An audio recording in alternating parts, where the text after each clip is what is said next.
A lot of people who are suffering and who are grieving, they tend to wake up between about 3 and 5 o'clock in the morning, and the body's trying to expel the grief through exhalation.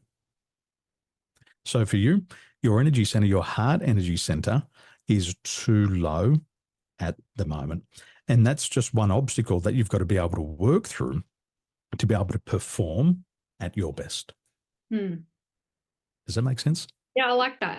It's interesting because I thought I had like overcome all this because I worked through a lot of it and I went to a therapist and she's like, you've gone through the grieving process, but you never actually had the closure. So she said, but with a bunch of other things, she's like, go plant a tree and actually have a Mhm. funeral for them because you never got to have that. And it wasn't just like the horses passing away. It was like my whole purpose was stripped away from me. And I think there's also a few other things as well, which I think my heart hasn't healed properly yet, and it's an ongoing thing. But yeah, no, it's interesting that you bring that up. When we lose something, we start to grieve.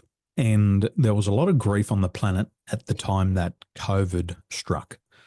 And what that means is that people had hopes and wishes, dreams and desires, things they were going to do, places they were going to go, possessions that they were going to own. And COVID came along and it stripped a lot of people's future dreams, goals, and aspirations away. And they're going to be things that they're never going to see ever again because of what's happened on the planet. The cost of living has gone up so much. People who wanted to buy a house could never buy a house. People who wanted to travel can't afford to travel. People lost their jobs. I know people in Queensland who are multimillionaires on paper and they are living in a tent. They're living in tents with their family because they can't afford to live in their properties. Wow. And so what happens is we build these castles in the sky Yeah. and we have these hopes and dreams and ambitions, and something like COVID comes along, a disease, an illness comes along, and it wipes all of that away. And then what happens is we grieve the loss of our future. And people find it really hard to articulate that.